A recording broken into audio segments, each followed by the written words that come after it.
శుక్లాంబరధరం విష్ణుం శశివర్ణం చతుర్భుజం ప్రసన్నవదనం ధ్యాయేత్ సర్వవిఘ్నోపశాంతయే అని స్వామివారి నమస్కారం చేసుకుని మనము మన పోతన భాగవతంలో 3వ స్కందంలో ఇంక చివరికి వస్తూ ఉన్నాము.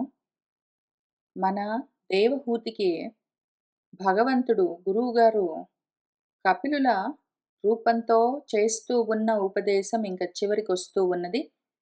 ఆయన పోయిన వారము ఫలశ్రుతి కూడా వినిపించారు. ఆ తర్వాత మన దేవహూతి ఆయనకి నమస్కారం చేసి తను తెలుసుకున్న సాంఖ్య జ్ఞానాన్ని, సమ్యక్ జ్ఞానాన్ని, ఆత్మ జ్ఞానాన్ని తనకెంత అర్థమైందో ఆయనకి తిరిగి అప్పచెప్తూ ఉన్నది స్తోత్రంగా. దానికి ఆమె ఉపక్రమిస్తూ ఉన్న చోట మనం పోయిన వారం ఆపాము. ఇంకా అక్కడి నుంచి ముందుకు వెళ్దాము. అనయంబు వినుము ఇంద్రియార్థ మనోమయంబును భూతచయమయంబును అశేష భూరి జగద్బీజ భూతంబును గుణప్రవాహ కారణమును వలను మెరయు భవతీయ దివ్యమంగళమూర్తి తేజరిల్లు చారు భవత్ గర్భ సంజాతుడగునట్టి కమలగర్భుడు సాక్షాత్కరింపలేక మనమున గనియన్ అనేక శక్తి వర్గములు గల్గి సగుణ ప్రవాహ రూపమంది విశ్వంబుదాల్చి సహస్ర శక్తి కలితుడై సర్వ కార్యముల్ కలుగజేయు అంతా. అనయంబు ఎప్పుడు జరుగుతూ ఉన్నది ఏమి అందంగా గొప్పగా జరుగుతున్న ఈ మొత్తము విను, నాకు అర్థమైంది చెప్తాను.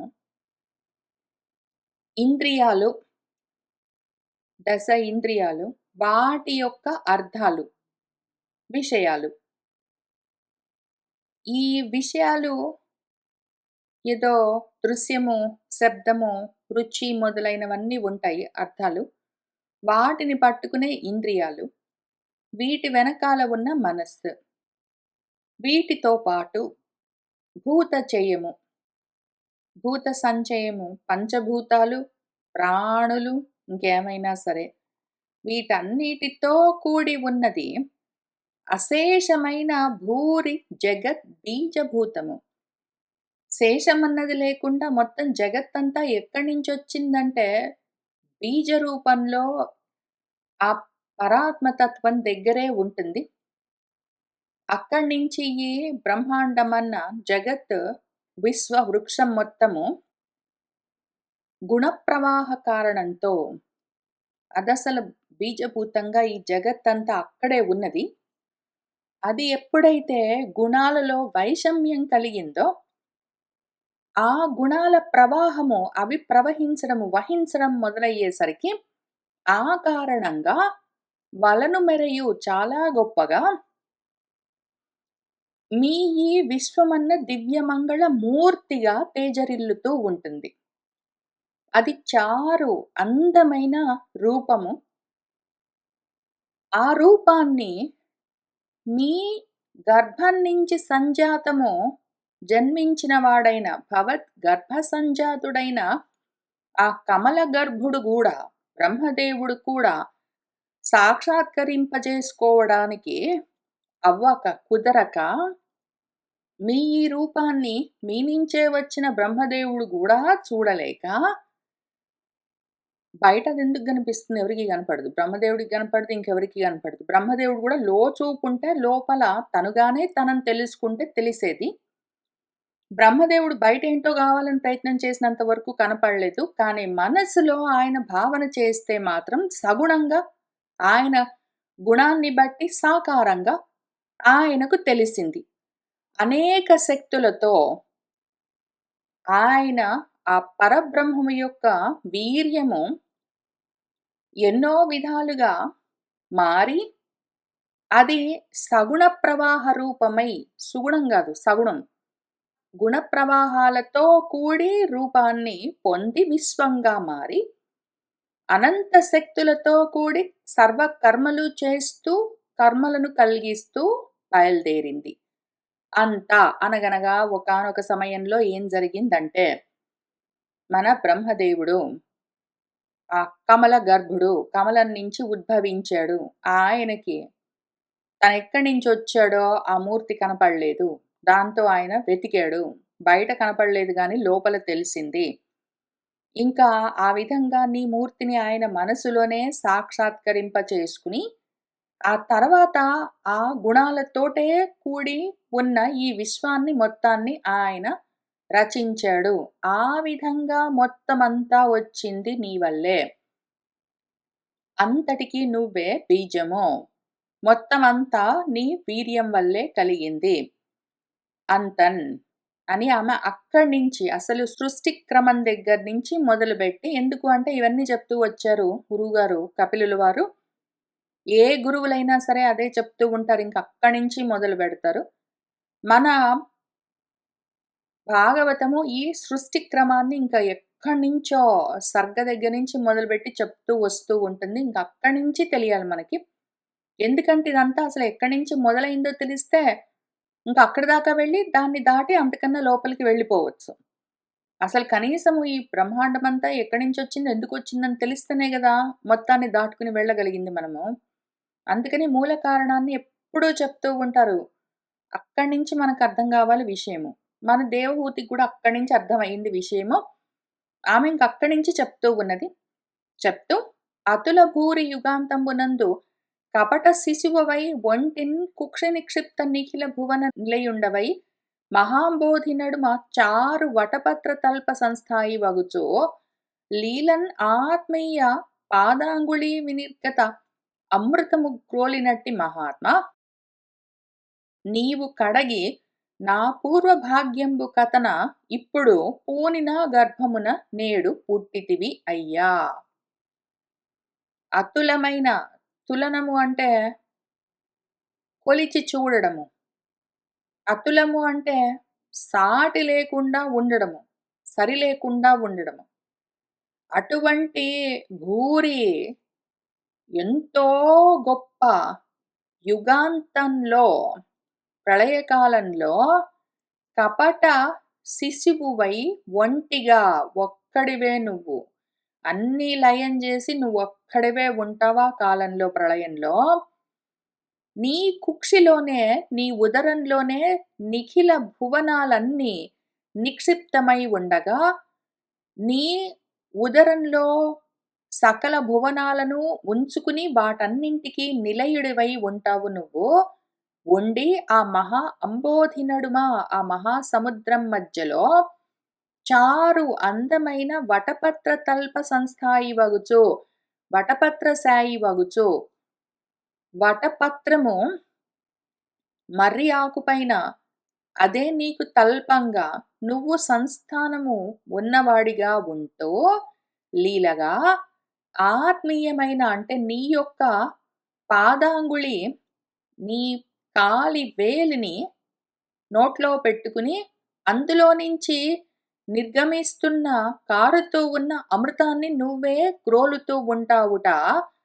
ఓ మహాత్మా నీవు కడగి నువ్వు ఇంత గొప్పగా నా పూర్వభాగ్యం కథమున నా పూర్వభాగ్య వశాన నా భాగ్యవశాన పూర్వజన్మలో నేను చేసుకున్న పుణ్యం వల్ల ఇప్పుడు పూనుకుని కోరుకుని నువ్వే నేడు నా గర్భమున పుట్టితివయ్యా నాకు కొడుకుగా జన్మించావు అని ఆ తల్లి చెప్పింది.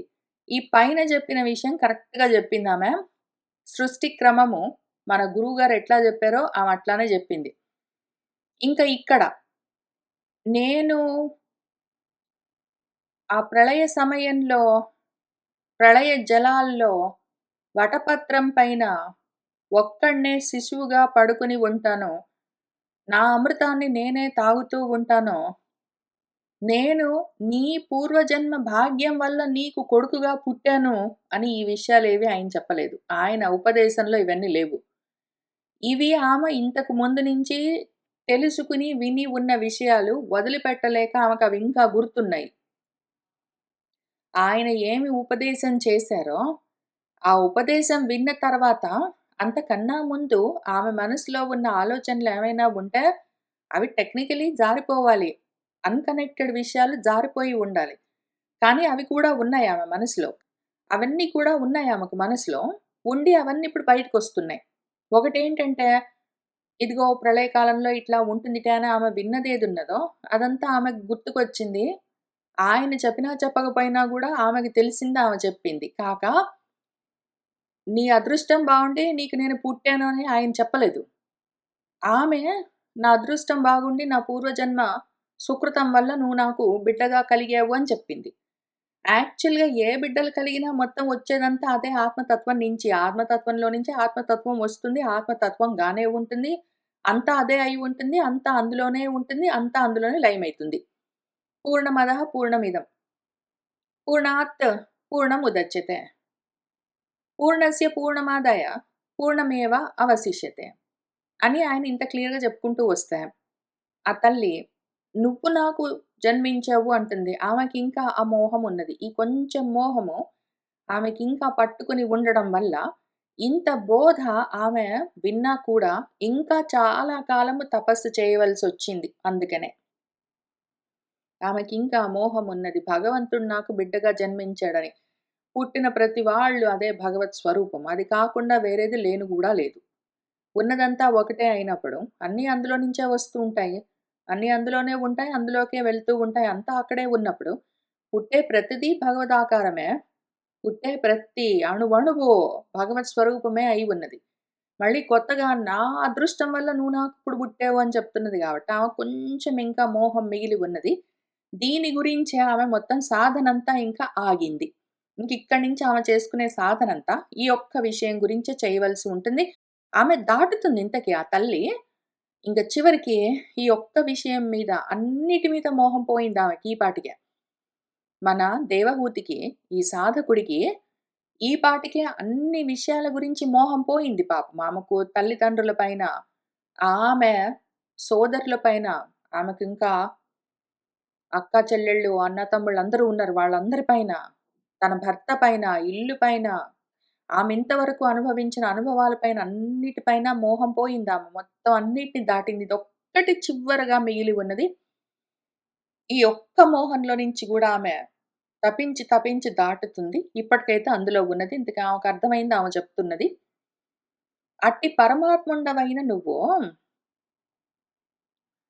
వరుసన్ విగ్రహ పారవశ్యంబునం చేసి వరాహాది మూర్తులను అంచిత లీల ధరించి దుష్ట నిగ్రహమును శిష్ట పాలనమును కావించుచు నయమున సద్ధర్మ నిరత చిత్తులకు వర్ణింపతగిన చతురాత్మతత్వ విజ్ఞానప్రదుడవై వర్తింతువు అనగా భవత్ మహత్వము అర్జునకైనను వాక్రూప అలవిగాదు నిగమ జాతంబులైన వర్ణింపలేవు ఎరిగి సంస్థతి చేయ నేనెంత దానను వినుత గుణశీల మాటలు వేయునేలా. వరసగా నువ్వు తయారు చేసిన ఆ విగ్రహాలను రూపాలను చూసి నువ్వే పరవశించిపోయి ఆ రకంగా ఉంటావు. నువ్వే మళ్ళీ వరాహావతారం మొదలైన మూర్తులను, రూపాలను లీలగా ధరిస్తూ ఉంటావు. ఎందుకు? దుష్టులను నిగ్రహించడం కోసము, శిష్టులను పాలించడం కోసము. వీటితో ఈ 2 పనులు చేస్తూ నయమున, న్యాయంగా సత్ ధర్మాన్ని, ఆత్మధర్మాన్ని నిలబెట్టడం కోసము. ఆ ధర్మాన్ని ఎవరైతే వాళ్ళ చిత్తంలో నిరతము సేవిస్తూ ఉంటారో, అటువంటి వాళ్లకు వర్ణింపదగిన, చెప్పవలసిన చతుర ఆత్మతత్వ విజ్ఞానప్రదుడవై వాళ్లకు సన్మార్గంలో, ఆత్మధర్మ మార్గంలో ఉన్న వాళ్లకు అటువంటి చిత్తాన్ని, అంతరంగాన్ని చిత్తంగా తయారు చేసుకుని ఆత్మజ్ఞానం కోసము సిద్ధమై ఉన్న వాళ్ళ కోసము వర్ణింపవలసిన ఏ ఆత్మతత్వ విజ్ఞానమున్నదో దాన్ని నువ్వే ప్రదానం చేస్తూ వర్తిస్తూ ఉంటావు ఓ అనగుడా.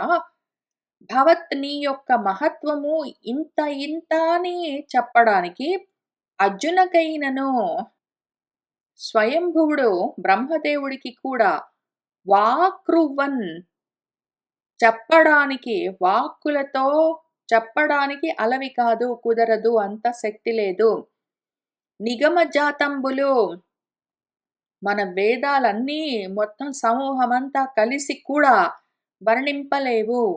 అటువంటిది నీ యొక్క మహత్తును, మాహాత్మ్యాన్ని ఎరిగి తెలుసుకుని, అర్థం చేసుకుని, సంస్తుతి చెయ్యడానికి నేను ఎంత దాన్ని, చాలా అల్పురాల్ని.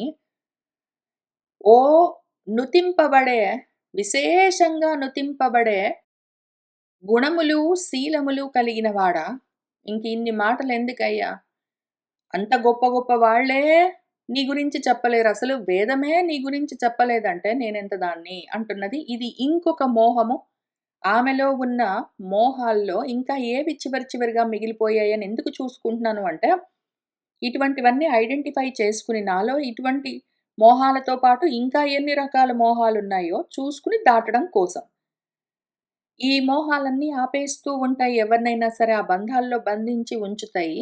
మోహబంధాల్లో, మోహపాశాల్లో ఉన్నామంటే మాత్రం మార్గం దొరక్క చీకట్లో, తమస్సులో, అజ్ఞానంలో, అవిద్యలో తిరగవలసి ఉంటుంది. ఆ మోహపాశాలు మనకి ఏంటో తెలియాలి. కాబట్టి చూసుకుంటూ ఉంటాము. ఆమెకిది ఇంకొకటున్నది పాపము.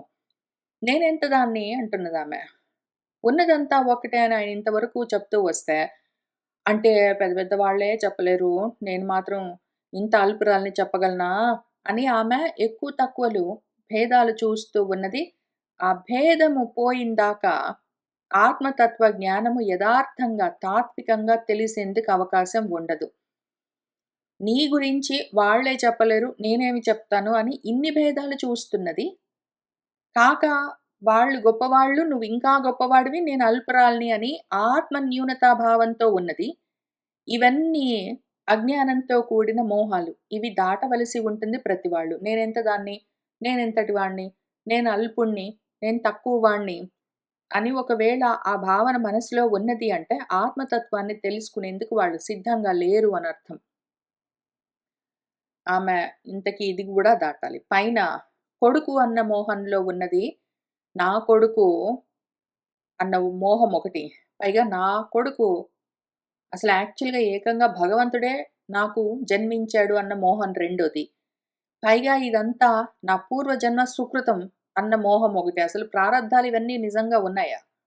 ఆత్మతత్వ జ్ఞానం ఎరిగిన వాడికి ప్రారబ్ధాగామి సంచితాలు, కర్మలు ఇవన్నీ ఉంటాయి. అసలు కర్మపాశాలుంటాయా? కర్మపాశాల గురించి ఆమె ఆలోచిస్తున్నది గాబట్టే మోహపాశాలన్నీ ఉన్నాయి ఆమెకు పాపము. కాబట్టి ఇవన్నీ ఒక గ్రూప్ అంతా ఉందిక్కడ. నేనున్నాను. నాకు పూర్వజన్మలున్నాయి. అందులో ఏవో పుణ్యకర్మలున్నాయి. వాటి వల్ల నాకు కొడుకు పుట్టాడు. పుట్టినవాడు ఏకంగా దేవుడే పుట్టాడు. ఇదంతా నా అదృష్టం. అని ఈ రకంగా ఇన్ని మోహాలు ఇక్కడొక గ్రూపుంది. రెండోదిక్కడ నేనింకా తక్కువ రకం దాన్ని. నాకింకా అంత జ్ఞానం లేదు. నాకన్ని తెలివితేటలు లేవు. అబ్బో! పెద్దవాళ్ళకే తెలీదు. నాకేంటి తెలుస్తుంది అని ఆత్మ న్యూనతా భావం ఒకటిక్కడున్నది. ఇవి ఆమ దాటాలి. దాటుతుంది ఆ తల్లి. మనం చూస్తూనే వెళ్తాం ఎట్లైనా. మనం గూడా ఆ స్థితికి రావాలి. మనం తక్కువ అన్న భావం ఎప్పుడూ మనకుండరాదు. పైగా ఇదంతా పూర్వజన్మ వల్ల ఇప్పుడు జరుగుతున్నది. నేను తక్కువ, నేను ఎక్కువ, నాకు వీళ్ళున్నారు, వాళ్ళు పుట్టారు, వీళ్ళు పుట్టలేరు ఇటువంటివన్నీ దాటుకుంటూ, దాటుకుంటూ వెళ్ళవలసి ఉంటుంది. కాక ఇక్కడ విగ్రహ పారవస్యం తర్వాత వరాహాది మూర్తులను అనుకుంటూ చదువుకుంటూ వెళ్ళాను. అంతకన్నా ముందున్న రఘురాముడు, కృష్ణుడు, ఆ తర్వాత నారసింహుడు మొదలైన మూర్తుల గురించి నేనసలు మాటెత్తలేదు. ఎందుకు అంటే, ఫస్ట్ ఆఫ్ ఆల్ మూలంలో లేదు. సెకండ్ ఆఫ్ ఆల్ మూలంలో ఎందుకు లేదు అంటే, కథాపరంగా జూసుకున్నా గూడా మన దేవహూతి స్వయంభువ మనువుకు కూతురుగా జన్మించింది. స్వయంభువ మనువు బ్రహ్మదేవుడి దగ్గర నుంచొచ్చాడు. బ్రహ్మదేవుడు స్వయంభువ మనువుకు, "ఇదిగో నువ్వు కాబట్టి ప్రజా సృష్టి చెయ్యి, నువ్వు ప్రజాపతివి" అంటే, "చేస్తాను గానీ, మేమందరం ఎక్కడుండాలి" అని అడిగినప్పుడు, భూమి ఉండాలి గదా అని చూసుకున్నాడు. కనపడలేదు. అది నీళ్ళలో మునిగిపోయింది. అప్పుడు వరాహమూర్తి వచ్చారు. ఇంక అదంతా జరిగింది. ఆ మొత్తం కథంతా మనకు తెలుసు. ఇప్పుడు కాబట్టి ఆ సమయానికి మన దేవహూతికి తెలిసిన సమయానికి ఒక్క వరాహావతారం మాత్రమే జరిగింది. ఈ కల్పంలో, ఈ బ్రహ్మగారి సమయంలో మనకు స్వయంభువ మనువు మొదటి మనువుగా ఉన్న మన్వంతరంలో మొదటిగా వచ్చిన అవతారము వరాహ అవతారము. అందుకే దీన్ని శ్వేత వరాహ కల్పం అని పిలుస్తారు. ఆ తర్వాత ఒకవేళ మన దేవహూతి కాలం అయిపోయిన తర్వాత ఇంక మిగిలిన అవతారాలొచ్చుండొచ్చు. ఇంకా ఈమె పుట్టిన సమయానికి ఆమెకి తెలిసిన సమయంలో ఈ అవతారాలు లేవు. వరాహ అవతారం తప్ప మిగిలినవి లేవు.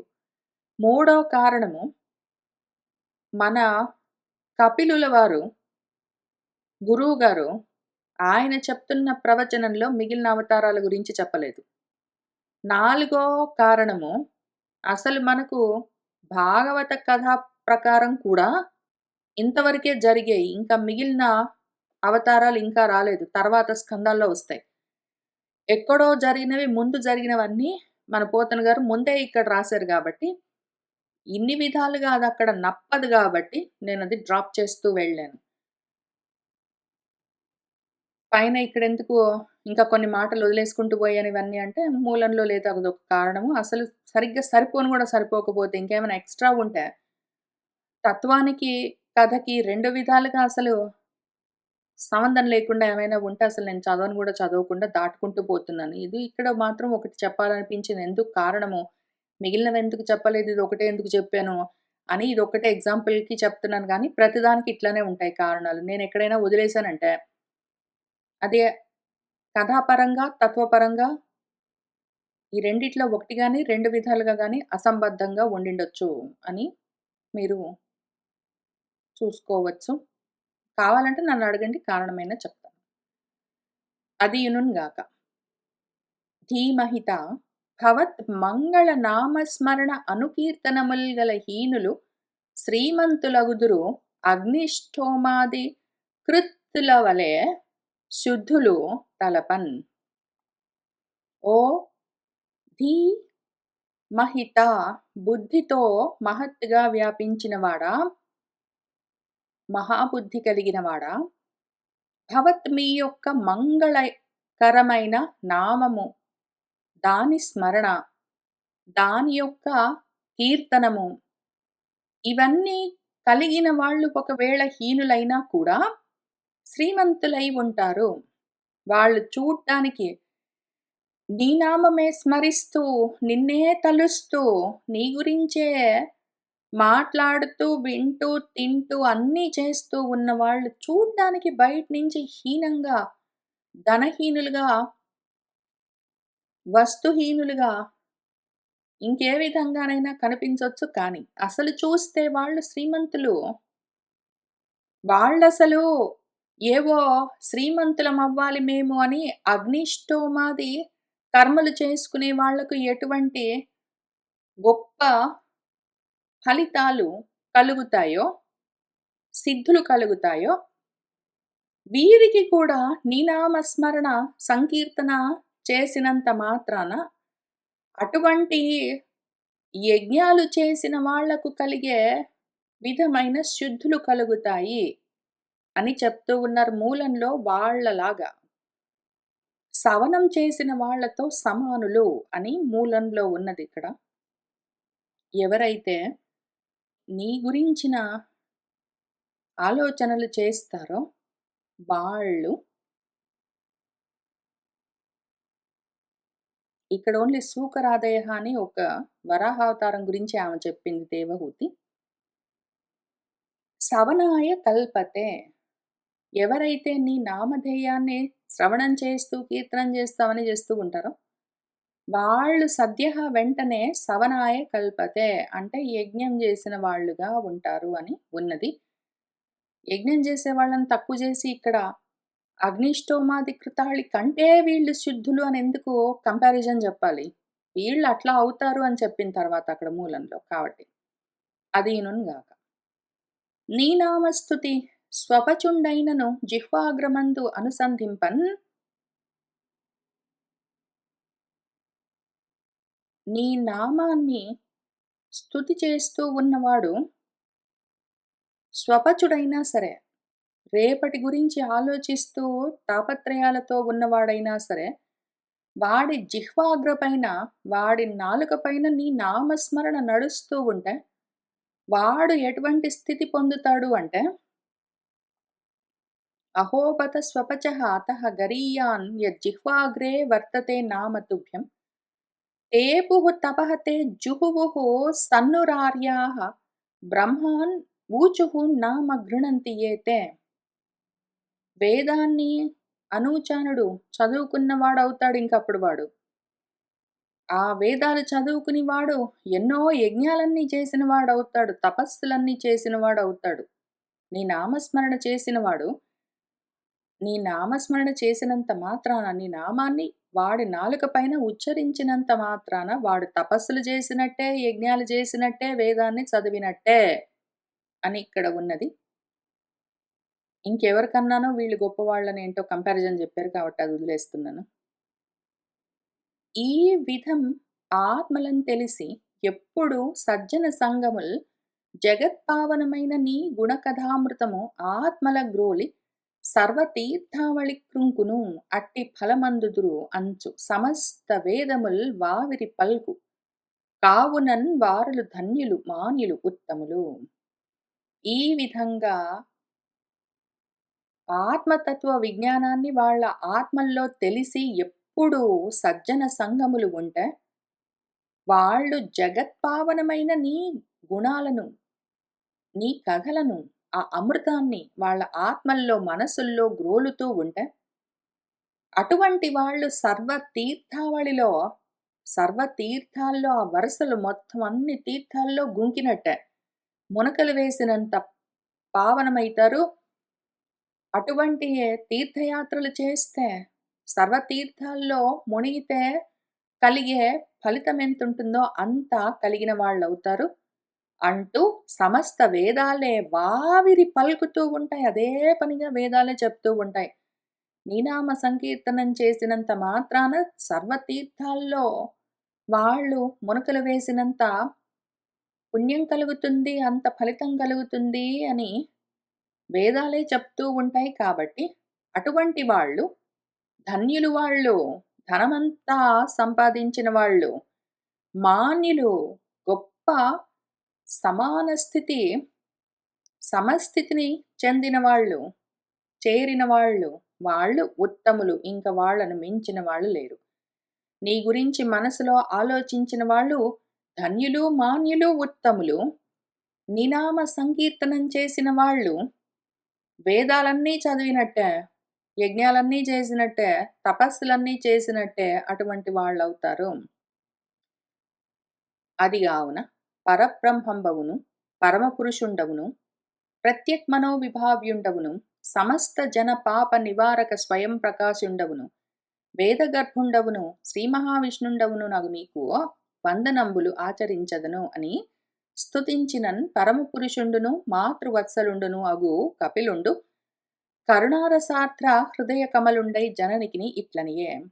అందుకని నువ్వే పరబ్రహ్మవో, నువ్వే పరమపురుషుడివి, నువ్వు ప్రత్యక్మనోభావ్యుడవు, ప్రత్యేగాత్మవు, నువ్వు సమస్త జనుల పాపాలను నివారించే స్వయం ప్రకాశక తత్వానివి, వేద గర్భుడివి, శ్రీ మహావిష్ణువు, నీకు నేను నమస్కారం చేస్తున్నాను అని ఆమె స్తుతిస్తే, అప్పుడు ఆ పరమపురుషుడు మాతృవత్సలుడు కపిలుడు కరుణరసంతో ఆర్ద్రమైన హృదయ కమలుడై తన తల్లితో ఈ విధంగా అంటున్నాడు. ఇంకా చివరిగా ఆమెకు విషయాలు మొత్తం అర్థమయ్యాయి. ఆమె ఎక్కడ ఆగిందో ఆయనకు తెలిసింది.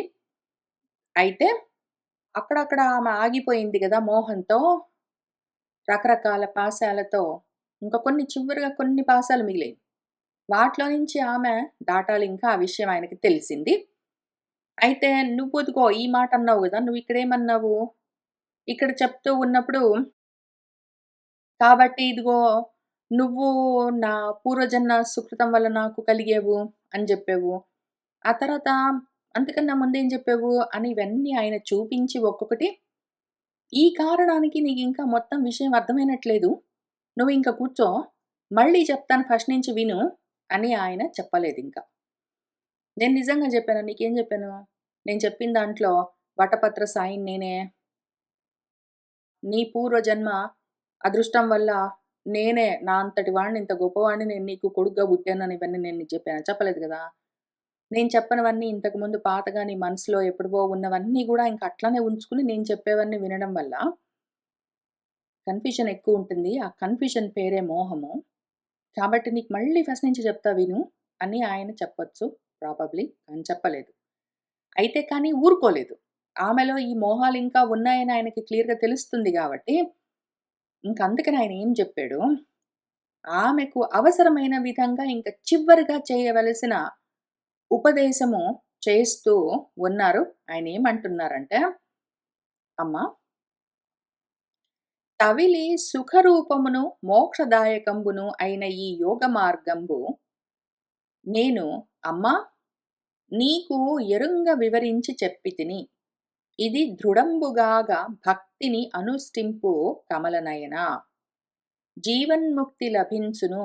కావున ఏమరక తలపుగైకొని దీనిన్ వావిరిని వల్లని వారికి దావలమగు మృత్యుభయము దవ్వగు సుఖమున్." అయితే ఆమెకు విషయం చాలా మటుకు అర్థమైంది. అక్కడక్కడ ఆమె మనసు ఆగిందని తెలుస్తున్నది గాబట్టి, ఇంక ప్రాక్టీస్ అవసరము. ఆచరణ లేకపోతే, "నువ్వు కూర్చో నీకు అర్థం కాలేదు నేను మళ్ళీ ఫస్ట్ నుంచి చెప్తానంటే" ఎన్నాళ్ళు చెప్తాడు? ఇంకది ఊరికే శ్రవణం దగ్గర ఆగుతుంది. మననము, నిధ్యాస జరగవలసి ఉన్నది. తెలుసుకున్న విషయము ఆమె ఆచరిస్తూ ఉంటేనే ఆమెకు అర్థమయ్యేది. ఊరికే కూర్చొని వింటే అర్థం గాదు. అందుకని ఇంకా ఆచరించడం మొదలుబెట్టు అని ఆయన చెప్తూ ఉన్నారు. తవిలి సుఖరూపమిది. ఇది అక్షయ సుఖము అని పిలువబడే బ్రహ్మానంద స్వరూపము. మోక్షమిస్తుంది. ఇప్పుడు నేను చెప్పిన జ్ఞానము. ఇది యోగము. జ్ఞానయోగ మార్గము. అమ్మా, నేను నీకు ఇంత వివరంగా నీకు తెలిసే విధంగా ఎరుగన్ వివరించి చెప్పితిని. దీన్నేం జెయ్యంటే నువ్వు దృఢంగా భక్తితో అనుష్ఠానం చెయ్యమ్మా. అక్కడక్కడ నీ మనసాగింది. మళ్ళీ నేను చెప్తే మళ్ళీ వింటావు. అయితే నువ్వు ప్రాక్టీస్ చేసినంత వరకు నీకు తెలియదు. నువ్వు దీన్ని ఆచరించినప్పుడే నీకు పూర్తిగా అర్థమయ్యేది. అందుకని ఇప్పుడేం చెయ్యి, అనుష్ఠానం చెయ్యి. దీన్ని ఆచరించు. ఓ కమలనయన ఆ తల్లి ఆయన ఈ మాట చెప్తూ ఉంటే కళ్ళు పెద్ద పెద్దవి చేసుకుని చూస్తూ ఉన్నది గురువుగారి వైపు. ఆమెతో ఆయన ఏమంటున్నాడంటే, "అట్లానే నువ్విప్పుడు కన్నులెంత విప్పార్చి చూస్తున్నావో, మనస్సుని, నీ బుద్ధిని గూడా అంత విశాలం చేసుకో. ఇప్పుడు నువ్వు నేను చెప్తూ ఉండగా శ్రవణం చేసిన దాన్ని దృఢంగా మనసులో నిలుపుకో, మననం చెయ్యి. ఆ తర్వాత దాన్ని అర్థం చేసుకొని ఆచరించు. ఈ రకంగా చేశావంటే నీకు జీవన్ముక్తి లభిస్తుంది. నువ్వు బ్రతికి ఉండగానే నీకు ముక్తి కలుగుతుంది. నువ్వు చనిపోయిన తర్వాత మోక్షం గాదు. నువ్వు బ్రతికుండగానే నువ్వు ఆచరిస్తూ ఉన్నావంటే ఈ శరీరంతో ఉండగానే అందులో నుంచి విడిపడిపోతావమ్మా. ఆ విధంగా నీకు బ్రతికుండగానే ముక్తి లభిస్తుంది. కావున కాబట్టి ఏమరక అప్రమత్తంగా ఏమరపాటు లేకుండా, ఆదమరపు లేకుండా దీనిని తలపుకైకొని మనసులో పెట్టుకుని తలపుల్లో, ఆలోచనల్లో ఉంచుకో మననం చెయ్యి. అవసరము. నువ్వు మననం చేస్తూ ఉంటేనే ధ్యాస కుదురుతుంది. ఆ ధ్యాసలోనే ఏ ధ్యాస? ఆ మొత్తము ధ్యాసంతా భగవత్ తత్వం పైన, ఆత్మతత్వం పైన నిలిపావంటే, అప్పుడు దానితో నీకు మార్గం తెలుస్తుంది. ఆ విధంగా ఆచరిస్తూ వెళ్ళావంటే, నీకు కావలసిన ముక్తి నీకు లభిస్తుంది. కాబట్టి తలపు కైకొని ఉండాలి నువ్వు. మనసులో పెట్టుకో నిరంతరము ధ్యానం చేస్తూ ఉండు. ఇప్పుడు నేను చెప్పిన దీన్ని వావిరిని ఒల్లని వారికి ఇంత చెప్పినా సరే వద్దనుకునేవాడెవడైనా ఉంటే, కావాలంటే వింటాను కానీ ఆచరించేందుకు ఇప్పుడు టైం లేదు. వినడానికి గూడా టైం లేదు. అంటే నాకిదంతా ముందే తెలుసు అని ఈ రకంగా రకరకాలుగా వాదనలన్నీ చేసుకుంటూ నేను చెప్తున్న దాన్ని ముందు విను, శ్రద్ధగా క్వెషన్స్ ఉంటే అడుగు, తర్వాత దీని గురించి ఆలోచన చెయ్యి, అర్థం చేసుకున్నాక దాన్ని ఆచరించు అని జెప్తే, వద్దు అనుకున్న వాడెవడైనా ఉంటే, అటువంటి వాళ్లకు ఒల్లని వారికి అంటే వద్దనుకున్న వాళ్లకు మృత్యు భయము దావలమగు. మృత్యు భయము దావలము అంటే దగ్గరవుతుంది. దాపు అంటారు దాన్ని. మృత్యు భయం దగ్గర ఉంటుంది. అది ఎప్పుడు వాళ్ళతో పాటే ఉంటుంది వాళ్ళ మృత్యువు. అయితే నేను చెప్పిన దాన్ని జాగ్రత్తగా విని అర్థం చేసుకుని, ఆలోచించుకుని, తెలుసుకుని ఆచరించిన వాళ్లకు సుఖము దగ్గరవుతుంది. అటువంటి వాళ్లకు ఈ మృత్యు భయము దూరమవుతుంది. సుఖము దగ్గరవుతుంది. ఎవరైతే వద్దనుకున్నారో వాళ్లకు మృత్యు భయము దావలము దాపుగా దగ్గరగా వస్తుంది. సుఖం మాత్రము దవ్వగు దూరమైపోతుంది. వద్దనుకున్న వాళ్లకు మృత్యువు వాళ్ళతో పాటే ఉంటుంది. సుఖం అన్నది దూరమైపోతుంది. నేను చెప్పిన విధంగా చేసిన వాళ్లకు సుఖము వాళ్ళ దగ్గరే ఉంటుంది. వాళ్లే అయి ఉంటారు. దుఃఖము, భయము, మృత్యు అన్నవి దూరమైపోతాయి, లేకుండా పోతాయి అని ఆయన చెప్పి ఇంకా ముగించారు. అని ఇట్లు దేవహూతికి మనమలరగా కపిలుడు ఆత్మ మార్గం వెల్లన్ వినిపించి చనియన్ అని విదురునకున్ మైత్రేయమునివరుండు ఎరిగించన్ అని ఈ విధంగా దేవహూతి మనము అలరగా ఆమెకు ఎంతో సంతోషం కలిగే విధంగా కపిలుడు ఆమెకు ఆత్మ మార్గం మొత్తము జ్ఞాన మార్గం అంతా వినిపించి చనియ వెళ్ళిపోయాడు అని విదురుడికి మైత్రేయ మహాముని ఈ విధంగా చెప్పారు. ఆ తర్వాత ఏమైందని చూసుకుందాము. దేవహూతి నిర్యాణం అన్న చివరి ఘట్టంలోకి వస్తూ ఉన్నాము. ఇంకా భగవదుపదేశము, భగవద్గీత అక్కడికి ముగిసింది. ఇంకిక్కడి నుంచి మన దేవహూతి శ్రవణం చేసిన దాన్ని మననము, దిధ్యాస చేసి ఆత్మానుభూతిగా ఎట్లా మార్చుకున్నది, నిర్యాణము, మోక్షాన్ని ఎట్లా పొందింది అని ఇంకిక్కడి నుంచి చెప్తారు. చూసుకుంటూ వెళ్దాము. అట్లు కపిలుండు ఏగిన పిదప దేవహూతియున్ పుత్రుండు చెప్పిన యోగ మార్గంబున విజ్ఞానంబు కలిగి ఉండియున్ తనయుండైన కపిలునిన్ బాసి నష్టవత్సయగు గోపు చందంబునన్ తల్లడిల్లుచు కపిల మహామునిన్ తలంచుచున్ కర్దమ తపస్సామర్థ్యంబున అయిన ఎట్టి మానిత. ఇదంతా తర్వాత ఆ వర్ణన చూద్దాం. ఆ విధంగా కపిలుల వారు ఏగినన్ పిదప ఆయన వెళ్ళిపోయిన తర్వాత దేవహూతి తన పుత్రుడు చెప్పిన యోగ మార్గం ఏదున్నదో ఆత్మయోగ మార్గం, ఆత్మజ్ఞాన మార్గం, ఆ మార్గం ఆయన ఉపదేశం చేస్తే అందులోని విజ్ఞానాన్ని కలిగి ఉన్నది. ఆ జ్ఞానం ఉన్నది ఆమెలో. ఇంకా ఆచరణ మొదలు పెట్టాలి ఆమె. అప్పటికే అన్నిటిపైన మోహం పోయింది ఆమెకు. తన సొంత భర్త కూడా ఆమెకు గుర్తు రాలేదు. భర్త అంతకన్నా ముందే వెళ్ళిపోయాడు. మన గురువు గారు కపిలుల వారు భగవంతుడు ఉపదేశం మొదలుపెట్టే కన్నా ముందే ఆమె భర్త కర్తముడు సన్యసించి ఇల్లు అన్ని వదిలిపెట్టి వెళ్ళిపోయాడు ఆయన పరివ్రాజకుడిగా. అప్పుడే ఆమె ఆలోచించలేదు. అప్పుడు ఎప్పుడో అసలు మన కపిలుల వారు పుట్టకన్నా ముందు ఆమెకు 9 మంది ఆడపిల్లలున్న కొత్తలో, ఇంకా కూతుర్లకు పెళ్ళిళ్ళు కాలేదు, కొడుకు పుట్టలేదు, భర్త వెళ్ళిపోతానంటే అప్పుడు కన్నీళ్లు పెట్టుకున్నది.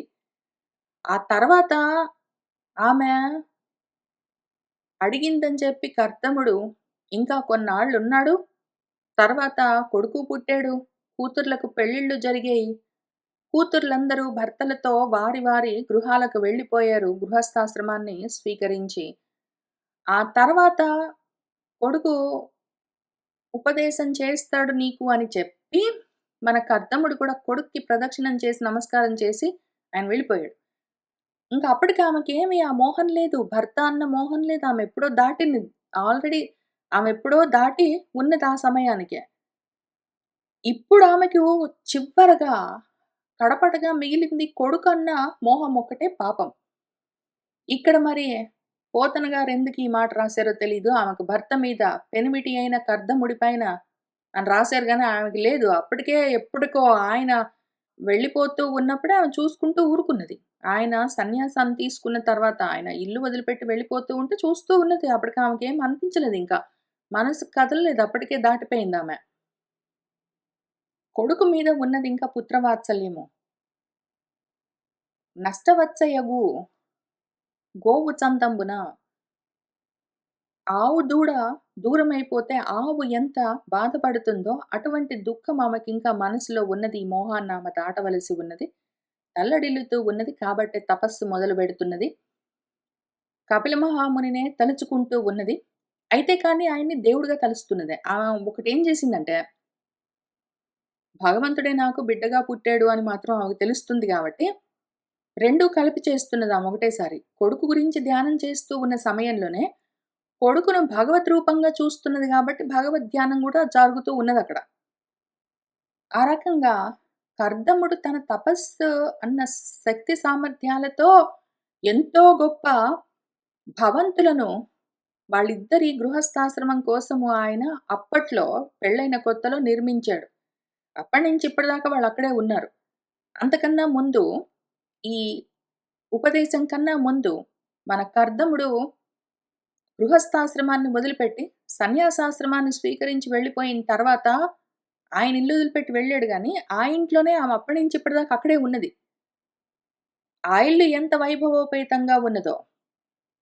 అదెట్లా ఉన్నది అంటే, మానిత సౌరభ ప్రసవ మంజుల పక్వ ఫల ప్రవాళ భార ఆనత చూతపోత విటప అగ్ర నికేతన రాజకీర సమ్మాని సుఖానులాప పరిమండిత కర్దమ తాపసాశ్రమ ఉద్యానవన ప్రదేశ కమలాకర తీర నికుంజ పుంజముల్.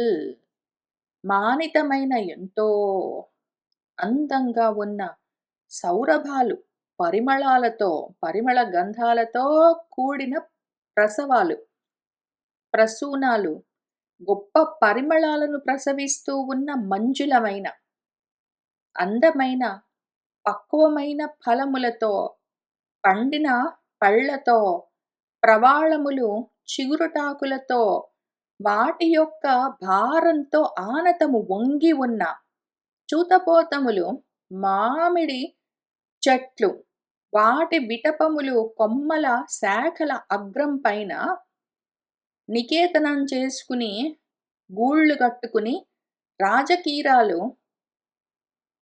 రామచిలుకలున్నాయి. అవి ఎంతో సమ్మానంతో సమ్మతిస్తూ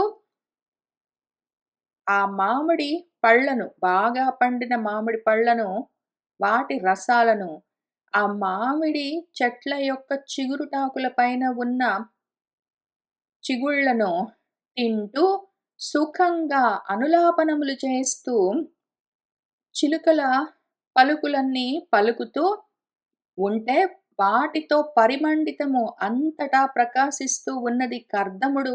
ఆయన తపస్సుతో కట్టిన ఆ ఆశ్రమము, దాని చుట్టూ ఉన్న ఉద్యానవన ప్రదేశము, ఆ పక్కనే ఉన్న కమలాకరము, పద్మాల కొలను, దాని యొక్క తీరము, దాని తీర ప్రాంతాల్లో నికుంజ పుంజాలు, పువ్వుల పొదరిళ్ళ సమూహాలు ఇవన్నీ ఉన్నాయి. మన కర్దముడు ఇవన్నీ కట్టాడు. ఎంతో అందమైన ఇళ్ళు. ఇంటి పక్కన ఉద్యానవనాలు. ఆ ఉద్యానవనాల్లో అందమైన పళ్ళ పూల తోటలు.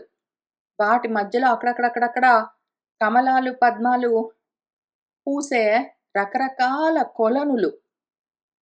వాటితో పాటు వెండియు అంచిత స్ఫటికమయ స్తంభ దీప్తిచే కుమరారు మరకత కుజ్జములను సజ్జాతి వజ్రాల సజ్జాల రుచులచే భాసిల్లు నీల సోపానములను దీపించు చంద్రకాంత ఉపల వేదుల విద్రుమ గేహళీ విలసితముల హాటక రత్న కవాట శోభితముల అలరిన సౌధ శాలాంగణముల వరపయఫేన పటల పాండుర కరీంద్రదంత నిర్మిత ఖట్వాంగ ధవళ పట్టరచిత శయ్యాళులను చతురంతయాన కనక పీఠాది వస్తు సంఘములను ఎల్లన్. ఆయన తపశ్శక్తితో ఎన్ని సాధించాడంటే కర్దముడు, వాహా! అసలు ఆయన ఐశ్వర్యము, ఆయన అందము, ఆయన ప్రేమ అంత గొప్పగా అనుభవించిందామె. అసలు యాక్చువల్‌గా ఎంత అనుభవించిందంటే దేవతా స్త్రీలు, ఇంద్రుడి అంతఃపుర స్త్రీలు కూడా ఇట్లా ఉంటే బాగుండు గదా! అని ఆశపడేంత గొప్ప ఐశ్వర్యము, గొప్ప ప్రేమ ఎంతో అనుభవించిందామె. ఇల్లెట్లా గట్టాడాయన ఆమె కోసము, వాళ్ళిద్దరూ ఉండడం కోసం, వాళ్ళ గృహస్థాశ్రమం కోసము ఎటువంటి అందమైన ఇల్లు గట్టాడంటే ఆయన, ఆయన గట్టిన ఆయన ఇంటికి అంచితమైన స్ఫటికమయమైన స్తంభాలు. స్ఫటికంతో తయారు చేసిన స్తంభాలు ఆయన ఇళ్ళకి.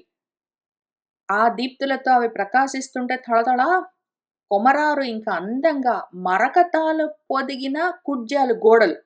ఆయన ఇంటికి ఉన్న గోడలకు మరకతాలు తాపడం జేశాడు. సత్జాతి మంచి జాతి వజ్రాలను తీసుకొచ్చి వరసలు వరసలుగా బారులు తీర్చి, నీలమణులతో సోపానాలను మెట్లను గట్టాడాయన. ఇంకా అవి రోచులు ప్రకాశిస్తున్నాయి ఒక పక్కన. వాటితో పాటే చంద్రకాంత శిలలతో, సలువరాతులతో ఆయన మేడలన్నీ గట్టాడు. పైగా ఉపల వేదులు. ఉపలాలంటే రత్నాలు. వాటితో కట్టిన వేదులంటే వేదికలు కూర్చోడానికి చప్టాలు అట్లాంటివన్నీ. రత్నాలతో, చంద్రకాంత శిలలతో. చంద్రకాంత శిలలు వాటిలో తాపడం చేసిన వజ్రాలు, రత్నాలు. విద్రుమాలు, పగడాలతో గేహళీలు, ఆయన గడపలు మళ్ళీ పైగా వేరే రంగులు వేయాల్సిన అవసరం గూడా లేదు. స్ఫటికాలతో స్తంభాలు, రత్నాలతో, మరకతాలతో, మాణిక్యాలతో ఉన్న గోడలు, పగడాలతో ఎర్రగా ఏదో అందంగా రంగు వేసినట్టు గడపలు. గేహళులు అంటే ఆయన గడపలట్లా ఉన్నాయి. హాటకం అంటే బంగారం. బంగారంతో, రత్నాలతో ఆయన కవాటాలు, తలుపులు, కిటికీలు అవి. ఆ రకంగా అలరి ఉన్నది ఆయన సౌధములో. ఆయన ఇళ్ళ సమూహము, ఈయన భవంతులు అట్లా కట్టాడాయన. శాలలు, గదులన్నీ అట్లానే ఉంటాయి. ఆంగణాలు, ఇంటి ముందు చప్టాలు, లోగిళ్ళు అవన్నీ. పైగా వరమైన శ్రేష్టమైన పయప్పేన పటల పాండురము. పాల నురగల్లాంటి తెల్లటి స్వచ్ఛమైన కరీంద్ర దంతాలతో, ఏనుగు దంతాలతో నిర్మించిన కట్వాంగాలు. ఆయన పడుకునే పక్కలకు, మంచాలకు ఉన్న మంచపు కోళ్ళు దేనితో తయారు చేశాడు అంటే, ఓహో!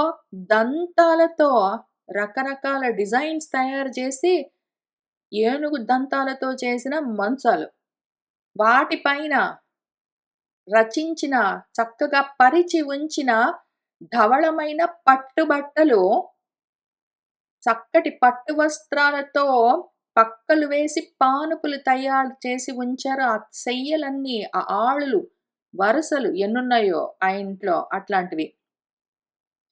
చతురంతయానాలు, అందమైన పల్లకీలు, కనక పీఠాలు, బంగారపు పీటలు, ఆయన కూర్చోడానికి గూడా బంగారపు పీటలు. అటువంటి వస్తువుల సంఘాలున్నాయి ఆ ఇంట్లో. ఇంటి నిండా ఐశ్వర్యం అంతటి ఐశ్వర్యం, అంతటి ఐశ్వర్యంలో తులతూగిందామె. అసలు దేనికి తక్కువ గాదు ఆమెకి. ఇప్పటికి గూడా ఉన్నాయి అవన్నీ. ఆయన వెళ్ళిపోయాడు గాని, వెళ్ళిపోతూ ఉన్నప్పుడు ఇవన్నీ వదిలిపెట్టి వెళ్ళిపోయాడు. అన్నీ ఆమెకే. ఇవన్నీ ఉన్నాయి. వాటిల్లోనే ఉన్నది. ఆమె సన్యసించలేదు. ఆమె అక్కడే ఉన్నది. అయితే మనసా వదిలేసింది. ఆమె యాక్చువల్‌గా ఫిజికల్‌గా వాటన్నిటిని వదిలిపెట్టి, ఇల్లొదిలిపెట్టి వెళ్ళిపోవడం గాదు. ఆమె అక్కడే ఉన్నది. కానీ మనసా అన్నిటిపైన మోహం వదిలేసింది. యాక్చువల్‌గా ఆమె అదే ఇంట్లో తన భర్తతో ఎంతో అన్యోన్యంగా కాపురం చేసింది. ఆయనతో పాటు అవే పద్మాల కొనలుల్లో ఆమె ఈతలాడుతూ ఆడుకున్నది. ఆయన పైన నీళ్లు చల్లుతూ అవన్నీ జేస్తూ. ఆ రకంగా ఇన్ని చేసి ఎన్ని చోట్ల కలిసి కూర్చున్నారో, ఎన్ని చోట్ల కలిసి పడుకున్నారో, ఎన్ని చోట్ల కలిసి అన్నం తిన్నారో, ఎక్కడెక్కడ ఆడుకున్నారో, చక్కగా ఇద్దరు కాపురం చేసి పిల్లల్ని కన్నారు 10 మందిని. అందరిని పెంచారు. ఎక్కడ ఏది చూసినా భర్తే గుర్తుకు రావాలామెకు. పిల్లలు గుర్తుకు రావాలి. ఇంకెవ్వరూ గుర్తుకు రావట్లేదు ఆమెకు. భర్త, మిగిలిన ఆడపిల్లలు, వాళ్ళ పెళ్ళిళ్ళు, వాళ్ళకు కలిగిన పిల్లలు, ఇక్కడ ఇల్లు, ఎక్కడ ఏది చూసినా అప్పుడు ఆయనతో ఉన్నప్పుడు ఇక్కడ కూర్చునేవాళ్ళం, ఇక్కడ తినేవాళ్ళం. ఇంకివన్నీ ఏమీ లేవామెకు. అన్నిటిపైన రాగం వదిలిపెట్టింది, మోహం వదిలిపెట్టింది. ఒక్క కొడుకు పైన ఇంక చివ్వరగా ఉన్నది పాపం ఆమెకు. మరియు వికచ కమల కుముద సౌగంధిక బంధుర గంధానుబంధి గంధవహ శోభితంబును అరవింద నిషంద కందళిత మరంద రసపాన మదవత్ ఇందిందిర సందోహ ఝంకార సంకులంబునునై చెలువారు బావులు కలిగి పురందర సుందరీవందితంబైన కర్దమ ఆశ్రమంబు పరిత్యజించి కుటిలంబులైన కుంతలంబులు జటిలంబులుగా ధరించి సరస్వతి బిందు సరోవరంబులన్ త్రిశవణ స్నానంబుగా వించుచు ఉగ్ర తపోభారంబునన్ కృషీభూత శరీరయై నిజ కుమారుండును ప్రసన్న వదనుండును కపిలనామధేయుండును అగు నారాయణుని సమస్త న్యస్త చింతనలచే ధ్యానంబు చేయుచు ప్రవాహ రూపంబైన భక్తి యోగంబులను అధిక వైరాగ్యంబులను యుక్తానుష్ఠాన జాతంబై బ్రహ్మత్వాపాదకంబగు జ్ఞానంబును విశుద్ధం మనంబును కలిగి ఆమె ఏం చేసింది అని తర్వాత సీసపద్యంలో ఉంది. ఇంతవరకు చూద్దాం ముందు. మరియు వికసించిన కమలములతో కుముదములు పద్మములతో వాటి సుగంధములు బంధురము అందంగా వ్యాపిస్తూ ఉంటే ఆ గంధాలను పుచ్చుకుని గంధవహుడు గాలిదేవుడు వాయుదేవుడు అంతటా తిరుగుతూ ఉంటే ఆమె ఇంటి పక్కన ఉన్న ఉద్యానవనాల్లోని పద్మాల కొనల్లో పద్మాలు కలువలు విరగబూస్తే వాటిలోని పరిమళ గంధాలను పుచ్చుకుని వాయుదేవుడు అంతా తిరుగుతూ ఉన్నాడు. అంత అందంగా ఉన్నది ఆమె ఇల్లంతా, ఆ చుట్టుపక్కల ప్రాంతమంతా. ఆ అరవిందములు పద్మాల్లో నుంచి నిశ్యంతము కారుతూ ఉన్న కందళిత మరందము మకరంద పానం చేసి మనసులన్నీ నిండుతూ ఉంటే మదవత్ మదించిన మత్తెక్కి ఉన్న ఇందిందిరాలు తుమ్మెదలు గండు తుమ్మెదలు వాటి యొక్క సందోహము ఆ జంకారముతో సంకులమై ఇంకా దట్టంగా జన్మని ఆ పద్మాల లోని మకరందము కారుతూ ఉంటే దాన్ని పానం చేసి మత్తెక్కి జంకారం చేస్తూ అక్కడ గండు తుమ్మెదలన్నీ తిరుగుతూ ఉంటే ఆ విధంగా చెలువారుతూ ఉన్న దిగుడు బావులు ఉన్నాయి ఆ ఇంటి పక్కన. అసలు ఆమె ఐశ్వర్యం ఎటువంటిదంటే పురందర సుందరి, మన పురందరుడు ఇంద్రుడి యొక్క భార్య సచీదేవి కూడా చూసి వందితము, ఆహా ఇంటువంటి ఐశ్వర్యం కదా అని ఆమె నమస్కారం చేసేది. అటువంటి కర్తముడి ఆశ్రమం మొత్తం ఆమె మనసా పరిత్యజించింది. ఇది నాది అన్న భావన వదిలిపెట్టింది. కుటిలమైన పంపులు తిరిగి అందంగా ఉన్న వత్తైన ఆమె జుట్టంతా జటలు గట్టుకున్నది. ఆ సరస్వతి నది దగ్గర నుంచి ప్రవహిస్తున్న బిందు సరోవరంలో త్రిశవణ స్నానాలు 3 పూటల త్రికాలాల్లో త్రిసంధ్యల్లో స్నానాలు ఆచరిస్తూ ఉగ్రమైన తపోభారంతో ఆమె కృశించిపోయి ఉన్నది శరీరమంతా. తన కుమారుణ్ణి, ఆయన యొక్క ప్రసన్నమైన వదనాన్ని అని ఇక్కడ రాసుంది. కపిల నామధేయుడైన నారాయణుడు అని ఇక్కడ రాసుంది గానీ, అసలు యాక్చువల్‌గా తన కుమారుడు ఏ విధంగా భగవన్మూర్తిని వర్ణించి ఉపదేశం చేశారో, ఆ ధ్యానమూర్తిని మనసులో ఉంచుకుని సమస్త న్యస్త చింతలచే మొత్తం అన్ని ఆలోచనల్ని అక్కడే నిలిపింది. తన కొడుకు భగవత్మూర్తిని వర్ణించి చెప్పాడు. దాన్ని మనం గూడా మూల భాగవతంలో, తర్వాత ఇక్కడ పోతన భాగవతంలో ఎంతో జాగ్రత్తగా అది ధ్యాన వస్తువు అని మనకు తెలుసు కాబట్టి, సర్వాంగంగా, తర్వాత అంగాంగంగా, ముందు మొత్తము ఆపాద మస్తకము, తర్వాత వేరు వేరుగా ప్రతి అంగము మనం కూడా అంత జాగ్రత్తగా ధ్యానం చేసుకుంటూ వచ్చాం. మీకందరికీ గుర్తుండే ఉంటుంది. ఇప్పుడు ఆ ధ్యాన వస్తువుని ఆమె హృదయంలో నిలుపుకుని మిగిలినవన్నీ వదిలిపెట్టి ప్రవాహ రూపమైన భక్తి యోగంతో ఆమె భక్తి ఇంకా ప్రవహిస్తూ ఉన్నది. ఇంకా ఆగకుండా ఉధృతమైన ప్రవాహంలాగా ఆమెకు ఆ ఆత్మతత్వం పైన అత్యంత ఆసక్తి, అదే ధ్యానంగా, అదే ధ్యాసగా ఆజ్య ధారవత్ ప్రవహిస్తూ ఉంటే సమధికమైన అధికమైన వైరాగ్యంతో ఆమె యుక్తమైన అనుష్ఠానంతో కలిగిన బ్రహ్మత్వాన్ని ఆపాదించేదైన ఆ ఆత్మ జ్ఞానాన్ని విశుద్ధమైన మనసులో నిలిపి ఉంచింది. ఆ విధంగా ధ్యానం చేస్తూ ఉన్నది ఆమె. ఇంకా తర్వాత ఏం జరిగిందన్న విషయం మనం వచ్చే వారం కలిసి కూర్చొని చదువుకుంటూ ముందుకు వెళ్దాము. ఇవాల్టికి ఇక్కడికి ఆపుతున్నాను. సర్వం శ్రీకృష్ణ పరబ్రహ్మ పాదారవిందార్పణమస్తు.